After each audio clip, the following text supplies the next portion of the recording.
Alors, on poursuit notre étude du MCDU de la partie plan de vol. Et là, on va voir un petit peu les fonctions avancées que nous propose le MCDU. Alors, première fonction avancée, c'est la fonction d'attente, le hold, qu'on va pouvoir déclencher à n'importe quel endroit. Par exemple, si, lors de notre vol, on nous demande à Gungo de faire une attente, voilà comment ça va se passer. Donc on va sélectionner le bouton à gauche de Gungo pour faire une révision latérale et utiliser la fonction hold. Là, il se présente deux choix à nous, ou la fonction computed, c'est-à-dire que c'est l'ordinateur qui va calculer une attente dans l'axe d'arrivée, ou bien on va pouvoir insérer, imaginons que maintenant ce soit au niveau de l'arrivée que l'on doive faire une attente. On va sélectionner, on va par exemple après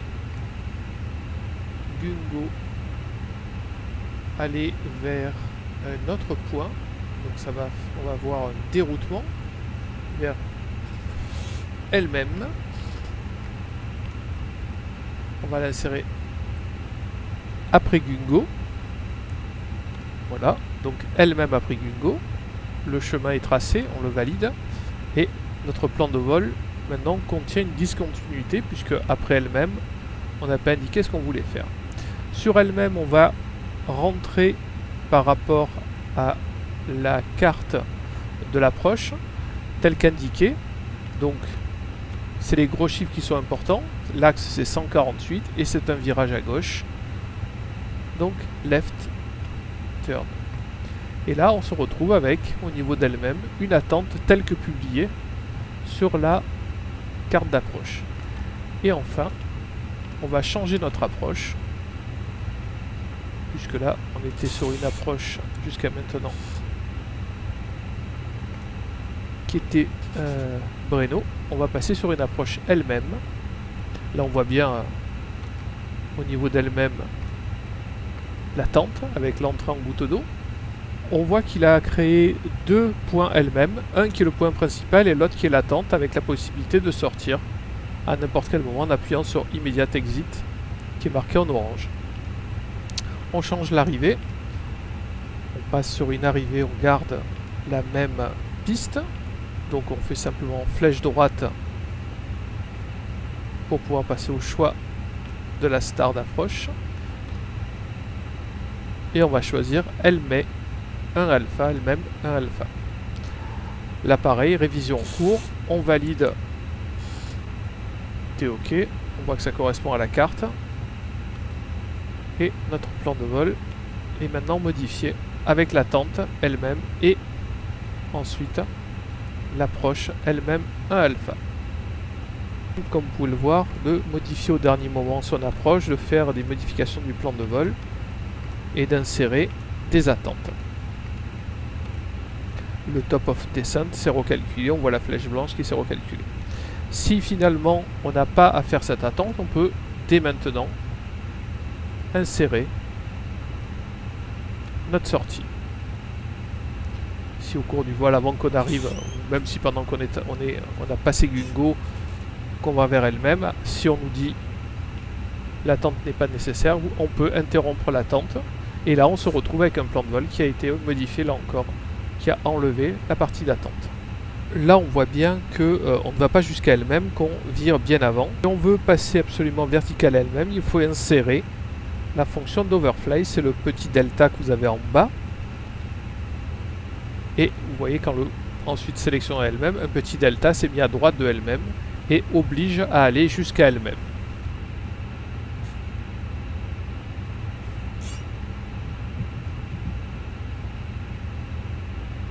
Si on veut le supprimer, on reclique et on supprime le survol obligatoire. Alors dans les procédures, il arrive souvent qu'au départ, on ait obligation de survoler souvent des VOR ou des points pour éviter de créer des nuisances sonores et de survoler des villes. Alors, autre fonction qui peut nous servir, c'est la possibilité de créer des pseudo-points tout au long de notre route. Alors, à quoi ça sert? Ça sert tout simplement quand vous avez des points qui sont distants de manière très importante pour avoir un peu plus de précision quant à votre consommation et à vos heures de passage. Alors, on voit ici qu'entre Nopmu et Tagip, on n'a pas de point intermédiaire et une distance entre les deux de 158 nautiques.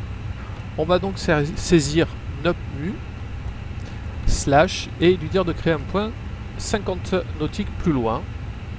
On le sélectionne et il crée un point pseudo-point PD04 qui est maintenant apparu. PD04 qui est à 50 nautiques de Nopmu. Et pour ce point, il a calculé l'heure et la distance. On voit bien qu'il y a 50. On voit aussi un point qu'on avait vu jusqu'à maintenant qui est l'ETP, l'Equitime Point. C'est le point où nous avons fait la moitié du voyage en termes de temps. C'est très utile quand on traverse des grandes étendues désertiques ou bien de l'eau. C'est savoir si on rebrousse chemin, s'il y a une panne par exemple, si on rebrousse chemin ou si on continue. Alors on a vu qu'on pouvait créer un pseudo-point après un point, à une certaine distance. On peut aussi créer un point avant un point. Tout simplement, si on veut, avant Tagip,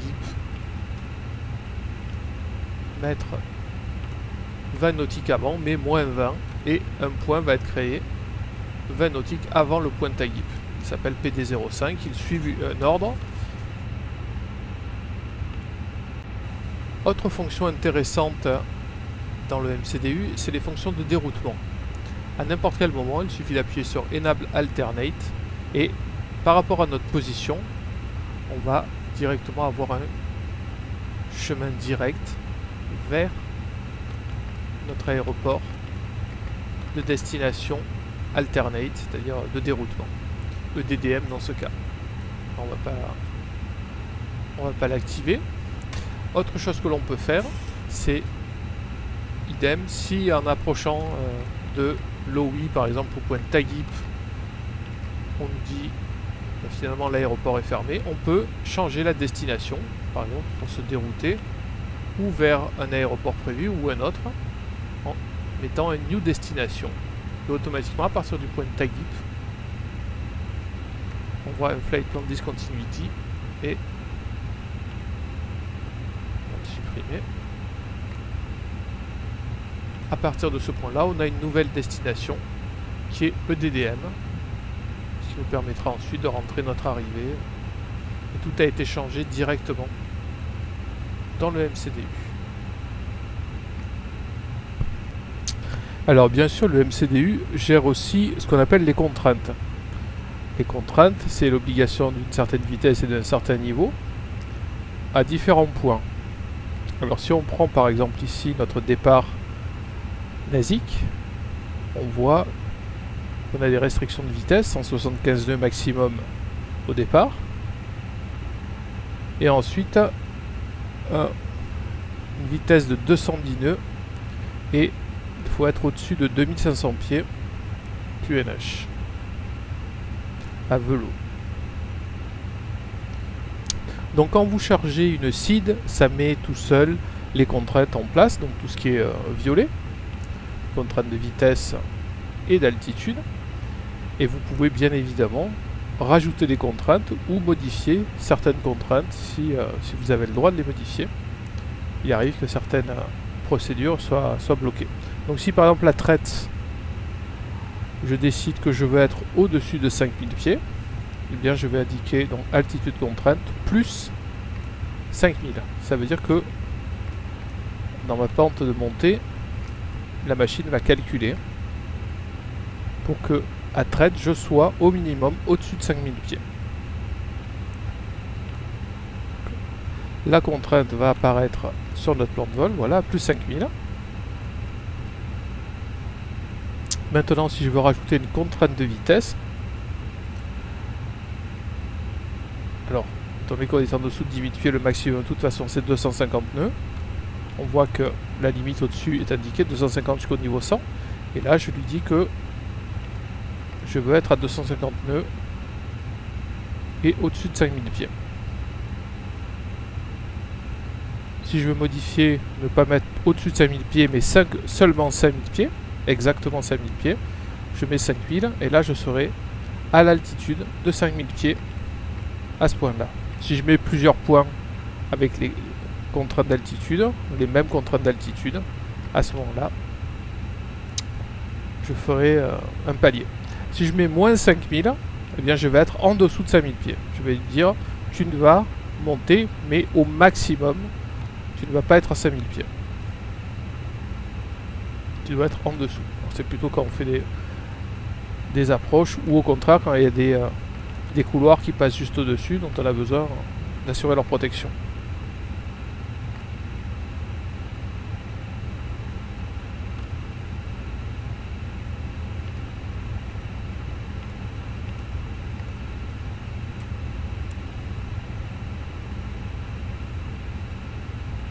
Voilà, moins 5000 pieds à traite, en dessous de 5000 pieds.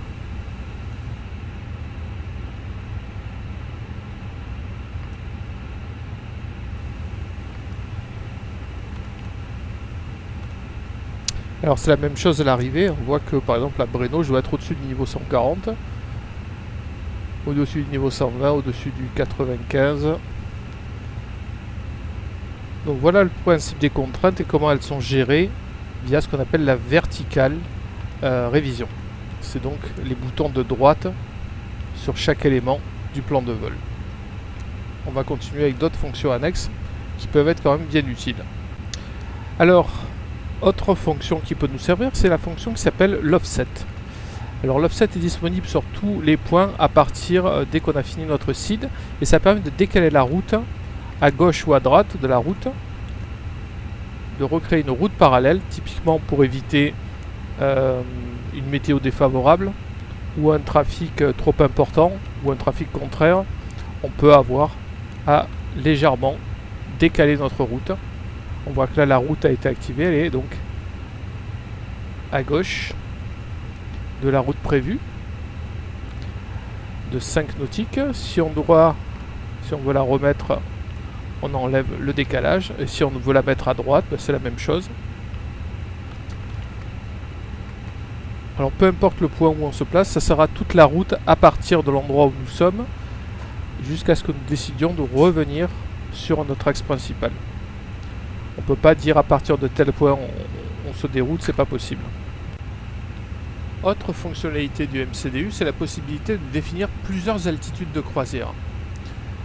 Sur les longs trajets, il arrive qu'on parte énormément chargé de fuel et qu'on doive petit à petit monter à notre altitude de croisière qui n'est en général pas définitive. On va avoir donc plusieurs altitudes de croisière qui vont se succéder. On va pouvoir les indiquer. Par exemple l'altitude 280 au point Raped. Donc que va-t-il se passer? Eh bien on voit qu'au point Raped il y a une flèche vers le haut et une flèche qui indique un top of climb, c'est-à-dire qu'on voit une nouvelle, ce qu'on appelle un step climb, un nouveau pseudo-point, step climb, et un nouveau top of climb jusqu'au niveau de 280. Même chose si j'en rajoute un autre encore.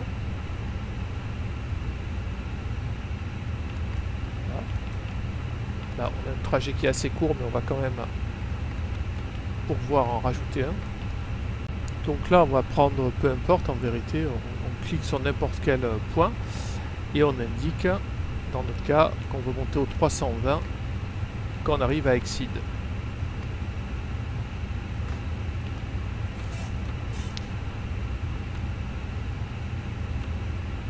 Là.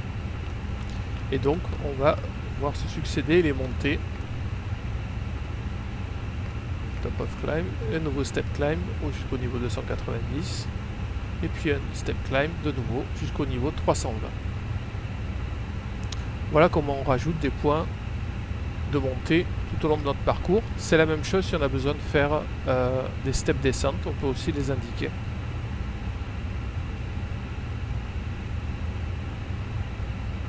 Autre fonctionnalité qui permet de préparer son plan de vol, ses plans de vol, c'est le Secondary Flight Plan, qui permet d'avoir une copie de votre plan de vol, de faire des modifications sur un autre plan de vol et de le garder en mémoire pour l'activer par exemple si on a typiquement un changement d'axe. Plutôt que de se retrouver en panique au moment de l'approche, tout simplement on peut programmer une autre approche. Ici on va programmer une approche différente, qui est l'approche de la 08. On voit en vert l'approche actuelle et en blanc l'approche du plan de vol secondaire, secondary flight plan. Là on a deux plans de vol, à droite en vert le principal et à gauche le secondary. Si on vient l'activer, alors il nous demande de vérifier les take-off data parce que tout simplement on n'a pas encore décollé, ça n'a normalement pas de cohérence. On voit que c'est maintenant le secondary qui a été activé. Il faut savoir que le primary est automatiquement supprimé. Ça ne sert à rien de réactiver le plan de vol de nouveau. Le premier a disparu. C'est pour ça qu'en général les plans de vol sont stockés pour pouvoir les rappeler.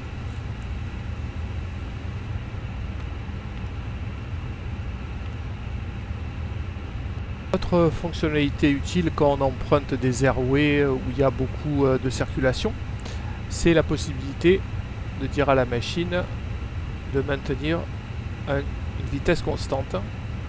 On va lui dire par exemple qu'entre rapid et entre NARTI et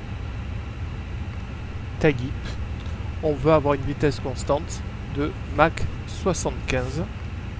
C'est parce que par exemple un contrôleur en vol ou bien si vous êtes sur une North Atlantic Track, on vous demande de maintenir, pour éviter de rattraper un avion devant vous et de freiner un avion derrière vous, de maintenir une vitesse constante.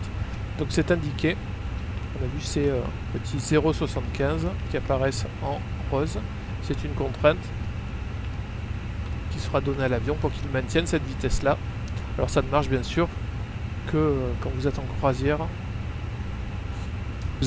Voilà, j'espère que ça vous a plu et puis on se revoit bientôt pour la suite de notre étude. À bientôt.